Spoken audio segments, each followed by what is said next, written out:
Hello friends, आप सभी का स्वागत है। आज हमारा विषय है आधुनिक कालीन प्रबंध काव्य। प्रिय प्रवास 1914, अयोध्या सिंह उपाध्याय हरिऔध। यह हिंदी खड़ी बोली का प्रथम महाकाव्य है। प्रिय प्रवास राधा कृष्ण प्रेम की परंपरा को अनूठे ढंग से प्रस्तुत करने वाला एक प्रसिद्ध महाकाव्य है। कंस के निमंत्रण पर कृष्ण अक्रूर के साथ मथुरा चले जाते हैं और फिर लौटकर नहीं आते। उनके इस प्रवास का वर्णन ही प्रिय प्रवास का विषय है। इसकी कथा वस्तु भागवत पुराण पर आधारित है। इसके अनेक प्रसंगों में नवीनता लक्षित होती है, जैसे राधा ने पवन के माध्यम से संदेश प्रेषित किया है। राधा के परंपरागत असामाजिक एवं नीति विरुद्ध प्रणय व्यापार को स्वस्थ एवं दिव्य रूप प्रदान करने का प्रयास किया गया है। राधा का परकीय रूप अलग होकर देश सेविका के रूप में ढल गया है। जैसे वे छाया थी सुजन सिर की, शासिक थी खेलों की, कंगालों की परम निधि थी, औषधि पीड़ितों की। प्रिय प्रवास में श्री कृष्ण को महापुरुष के रूप में चित्रित किया है, ब्रह्म के रूप में नहीं। प्रिय प्रवास में हरिऔध जी ने संस्कृत वर्णवृतों में नितांत तत्सम पदावली का प्रयोग किया है। इसमें श्रृंगार और करुण रस की प्रधानता है। हरिऔध जी ने स्वयं प्रिय प्रवास को भिन्न तुकांत कविता का महाकाव्य कहा है। पारिजात 1940 हरिऔध। पारिजात को हरिऔध जी ने स्वयं महाकाव्य की संज्ञा दी।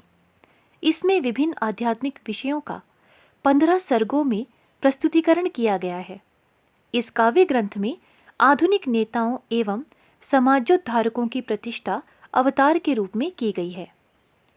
वैदेही वनवास 1940 हरिऔध। यह प्रबंध काव्य वाल्मीकि रामायण की कथा पर आधारित है। इसमें भी वाल्मीकि रामायण, रघुवंश और उत्तर रामचरितम की भांति सीता निर्वसन चुपचाप न दिखाकर जनसामान्य एवं गुरुजनों द्वारा भावभीनी विदाई के चित्रण के साथ प्रस्तुत किया गया है। इस काव्य में प्रकृति वर्णन मनोरम और भाषा प्रिय प्रवास की अपेक्षा सरल है। कामायनी 1936 जयशंकर प्रसाद। यह छायावादी शैली का प्रथम महाकाव्य है। रामचंद्र शुक्ल ने कामायनी को एक विशाल भावना को रूप देने वाली महत्वपूर्ण कृति और मानवता का रसात्मक महाकाव्य माना है। कामायनी का सारा इतिवृत्त मनु और श्रद्धा के मिलन, वियोग, पुनर्मिलन और पुनर्विवाह तथा मनु और ईड़ा के मिलन की घटनाओं में ही सिमटा हुआ है। कामायनी में बुद्धिवाद के विरोध में हृदय तत्व की प्रतिष्ठा की गई है और शैव दर्शन के आनंदवाद को जीवन के पूर्ण उत्कर्ष का साधन माना गया है।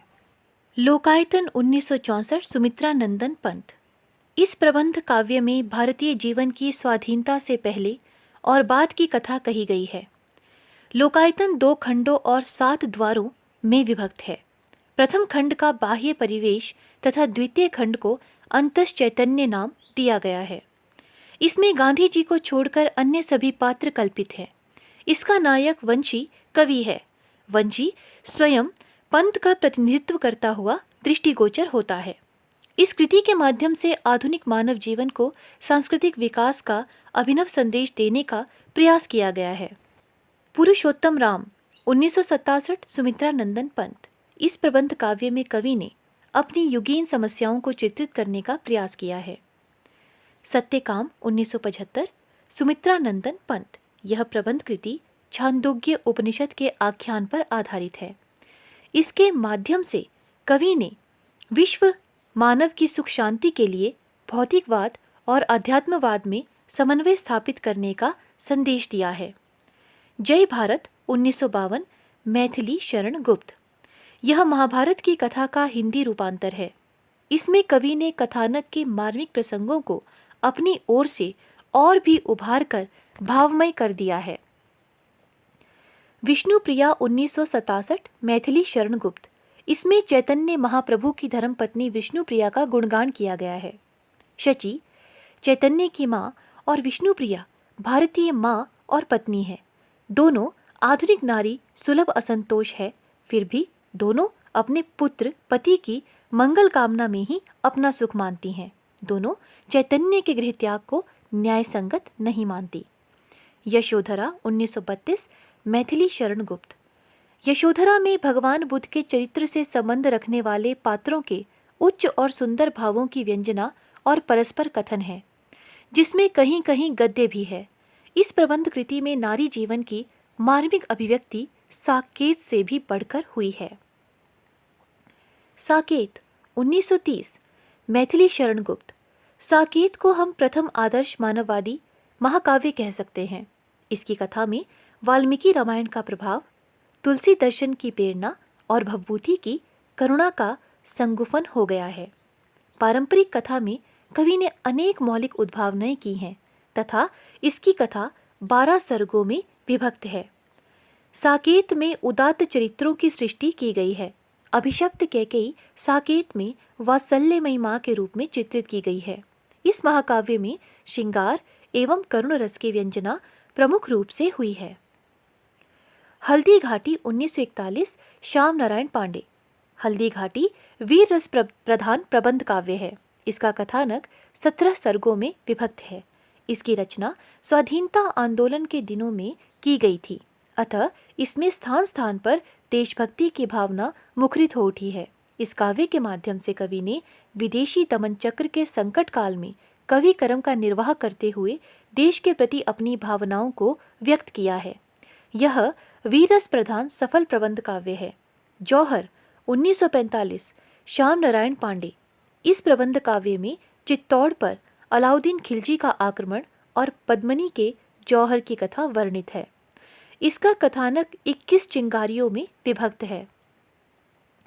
जौहर के कथानक का विकास एक पुजारी और पथिक की बातचीत से होता है। अंतिम चिंगारी में कवि ने अपने जीवन की मुख्य घटनाओं का उल्लेख करते हुए ऐसा संकेत किया है कि यह पुजारी द्रुम गांव का निवासी है। एक दिन माँ की छाया उसे पद्मनी की गाथा को छंदबद्ध करने का आदेश देकर लुप्त हो जाती है। जौहर की रचना उक्त आदेश के पालन के लिए ही हुई है। रश्मि रथी 1952, रामधारी सिंह दिनकर। इस प्रबंध काव्य का कथानक महाभारत से लिया गया है। इसमें कर्ण के चरित्र को आधुनिक मानवता के प्रकाश में उद्घाटित किया गया है। कवि ने परशुराम और कुंती को भी नवीन मनस संघर्ष की स्थिति में प्रस्तुत किया है। कुरुक्षेत्र 1946, रामधारी सिंह दिनकर। कुरुक्षेत्र में युद्ध की भयंकर समस्या को विश्लेषण और विवेचन के लिए उठाया गया है। कथा वस्तु व्यास के महाभारत पर आधारित है। इसमें युधिष्ठिर और भीष्म के वार्तालाप के माध्यम से कवि ने अपनी क्रिया प्रतिक्रिया को संयुक्त करने का प्रयास किया है और शोषण के विरुद्ध क्रांति का स्वर उठाया है। अंतिम सर्ग में मनुष्य के व्यक्तित्व और मानव मूल्यों का विवेचन भीष्म पितामह ने अपने दृष्टिकोण से किया है। यद्यपि इसका कथानक देश काल से सीमित है, तथापि उसमें सभी देशों की सभी कालों की एक बहुत बड़ी समस्या को उठाया गया है। उर्वशी 1961, रामधारी सिंह दिनकर। यह ज्ञानपीठ पुरस्कार से सम्मानित प्रबंध काव्य है। उर्वशी और पुरुरवा के प्राचीन आख्यान पर आधारित है। उर्वशी प्रेम और सौंदर्य का काव्य है। प्रेम और सौंदर्य की मूल धारा में जीवन दर्शन की अन्य धाराओं का सम्मेलन इस प्रबंध काव्य की विशेषता है। उन्मुक्त 1940, सियाराम शरण गुप्त। इस प्रबंध काव्य में युद्ध की अनिवार्यता, त्याग, बलिदान, यातना, विभीषिका और मानवीय करुणा का अद्भुत समन्वय हुआ है। आर्यवर्त 1943, मोहनलाल मेहतो वियोगी। आर्यवर्त आधुनिक युग का श्रेष्ठ प्रबंध काव्य है। इसकी रचना पृथ्वीराज चौहान और मोहम्मद गौरी के आख्यान पर आधारित है। इसमें 13 सर्ग हैं तथा इसमें देशभक्ति की भावना सर्वोपरि है। नूरजहां 1935, गुरु भक्त सिंह। नूरजहां महाकाव्य 18 सर्गों में विभक्त है। इसमें महाकाव्य के समस्त लक्षण शास्त्रीय रूप में घटित हुए हैं। नूरजहां के प्रति शाहजहां का उत्कट अनुराग इसमें व्यंजित हुआ है। प्रेम विरह के निरूपण में कवि को पर्याप्त सफलता मिली है। विक्रमादित्य 1944, गुरु भक्त सिंह। विक्रमादित्य की कथा वस्तु ऐतिहासिक रित पर आधारित है, परंतु इसमें श्रृंगार भावना का चित्रण प्रमुखता से किया गया है। कवि ने चंद्रगुप्त और ध्रुवदेवी के प्रणय चित्रण तन्मयता के साथ किया है। काव्यत्व की दृष्टि से यह उत्कृष्ट रचना है। कैकेयी 1950 केदारनाथ मिश्र प्रभात। इस प्रबंध काव्य में कैकेयी के व्यक्तित्व एवं चरित्र में नवीन दृष्टिकोण की प्रतिष्ठा की गई है। ऋतंभरा 1956 केदारनाथ मिश्र प्रभात। इस प्रबंध काव्य का आरंभ प्रलय वर्णन से हुआ है। इसमें भी कामायनी की भांति मानवता को नया संदेश देने एवं शाश्वत मूल्यों की स्थापना का प्रयास लक्षित होता है। अंधा युग 1955 धर्मवीर भारती। अंधा युग महाभारत के कथानक पर आधारित एक काव्य रूपक है। इसमें महाभारत के 18 दिन की संध्या से प्रभास तीर्थ में कृष्ण के मृत्यु के क्षण तक की घटना को ग्रहण किया गया है।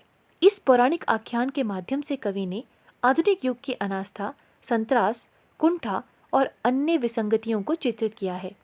धृतराष्ट्र का अंधापन एक तरह से संपूर्ण सत्ता और युग के अंधेपन का घोतक बन जाता है।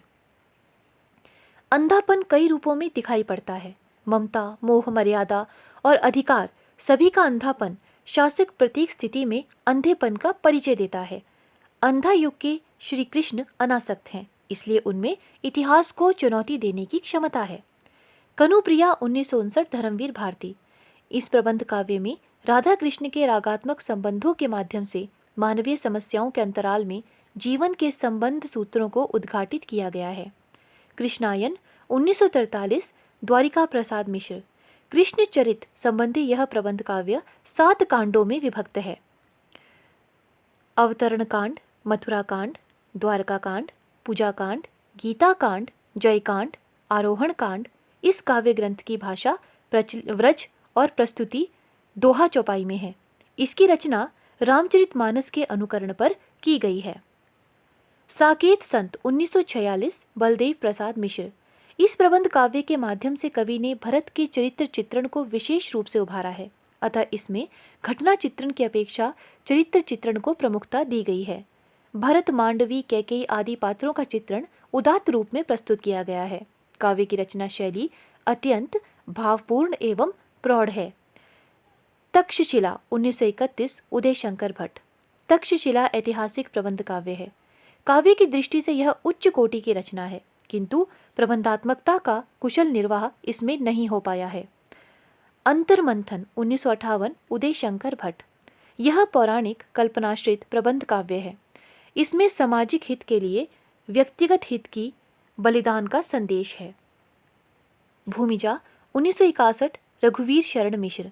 इस प्रबंध काव्य में सीता चरित्र की कथा को 8 सर्गों में प्रस्तुत किया गया है। सौमित्र 1964 रामेश्वर दयाल दुबे।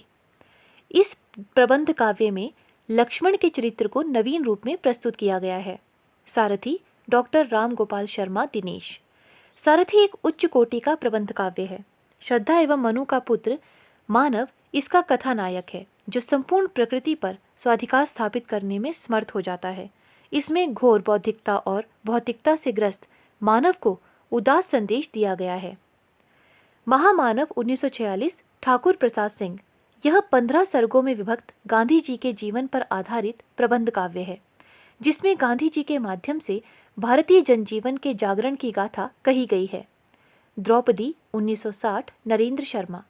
द्रौपदी 5 लघु सर्गों में विभाजित प्रबंध काव्य है। इसमें महाभारत के पात्रों और मूल भाव की रूपकात्मक व्याख्या की गई है तथा द्रौपदी को जीव शक्ति का प्रतीक माना गया है। उत्तराजय नरेंद्र शर्मा। इस प्रबंध कृति को नरेंद्र शर्मा ने गाथा काव्य कहा है। इसमें युधिष्ठिर और अश्वत्थामा को खंडित और पीड़ा भोगी बताया गया है। पीड़ा भोगी की नियति है पीड़ा से बच भागने का प्रयत्न। इस कृति में द्रौपदी की कथा वस्तु का विकास परिलक्षित होता है। आत्मजयी 1965 कुंवर नारायण। यह कठोपनिषद के नचिकेता प्रसंग पर आधारित प्रबंध काव्य है। इसमें वाश्रवस एक प्रकार से ठहरे हुए मूल्यों के वाहक पीढ़ी का प्रतीक है, जो अपने सारे निर्णयों को आने वाली पीढ़ियों पर लादना चाहता है। नचिकेता सारे आप्त सत्य के उत्तराधिकार और विवेकहीन निर्णय को अस्वीकार कर अपने विवेक और पीड़ा से सत्य की तलाश करने वाला और उसके लिए मृत्यु तक को वर्ण करने वाली प्रबुद्ध नई चेतना का प्रतीक है। संशय की एक रात 1962 नरेश मेहता। इस प्रबंध कृति में राम के मानसिक संशय का चित्रण किया गया है। समुद्र पर पुल निर्माण के समय राम का मन संशय से भर जाता है। वे सोचते हैं कि सीता के लिए इतना बड़ा नरसंहार क्यों किया जाए। फिर अपने सहयोगियों के साथ विचार विमर्श करने पर इस निष्कर्ष पर पहुंचते हैं कि युद्ध किया जाए। युद्ध सीता के लिए नहीं, प्रजा के कल्याणार्थ हो। जौहर, रामकुमार वर्मा। जौहर में चित्तौड़ पर बहादुर शाह जफर के आक्रमण का वर्णन है। इसमें राणा सांगा की वीर पत्नी करुणा देवी ने अपनी रक्षा का उपाय न देख बंगाल में शेरशाह का पीछा करते हुए हुमायूं के पास राखी भेजी थी। हुमायूं को आने में देरी हो जाती है और करुणा अपने पुत्र उदय सिंह को बूंदी भेजकर जौहर द्वारा अपने प्राण त्याग देती है। इस प्रबंध काव्य में करुणा देवी की प्रतीक्षा, उदय सिंह को विदा करते समय कर्तव्य और वात्सल्य के बीच द्वंद्व एवं हुमायूं का पछतावा आदि वर्णन बड़े मार्मिक हैं। एकलव्य 1959, रामकुमार वर्मा। एकलव्य महाभारत के प्रसिद्ध आख्यान पर आधारित प्रबंध काव्य है। इसमें द्रोणाचार्य, एकलव्य और उसकी माँ के व्यक्तित्व की रेखाएं अत्यंत सजीव हैं। द्रोणाचार्य के मन का अंतर्द्वंद और एकलव्य की माँ का वात्सल्य कवि ने अंत तक एक रस बनाए रखा है। एकलव्य अखंड साधना और अटूट गुरु भक्ति का उज्ज्वलतम प्रतीक है। फिर भी कितना बड़ा अन्याय है कि मनुष्य छोटी जाति में जन्म लेने के कारण उसके विकास का मार्ग सदा के लिए अवरुद्ध कर दिया जाता है। उर्मिला 1957, बालकृष्ण शर्मा नवीन। उर्मिला प्रबंध काव्य का कथानक 6 सर्गों में विभक्त है। इसके माध्यम से कवि ने उर्मिला की मानसिक प्रतिक्रिया को विशेष रूप से सहृदयों के सामने रखा है और समष्टि हित के लिए व्यष्टि बलिदान का संदेश दिया है। पांचाली 1955, रांगे राघव। इस प्रबंध काव्य में द्रौपदी के चरित्र का चित्रण नवीन दृष्टि से किया गया है। एक कंठ विष पाई, दुष्यंत कुमार। इस प्रबंध कृति के माध्यम से यह संदेश दिया गया है कि भगवान शिव द्वारा विषपान की तरह व्यक्ति को अपने जीवन की समस्त योजनाओं का विष भी पी लेना चाहिए। एक पुरुष और 1974, डॉक्टर विनय। इस प्रबंध काव्य में विश्वामित्र और उर्वशी से संबंधित पूरा कथा को एक नवीन अर्थ संदर्भ दिया गया है। इसमें आज के सामाजिक संदर्भों, विशेषतः व्यक्ति के अस्तित्व मूलक संकट से जूझते हुए किसी विकल्प की खोज का प्रयास है। कवि के अनुसार जीवन से प्रतिबद्ध होकर ही व्यक्ति जीवन से मुक्त होता है और सार्थकता प्राप्त करता है। इस काव्य में विश्वामित्र को अस्तित्व की सार्थकता की खोज में नियोजित किया गया है।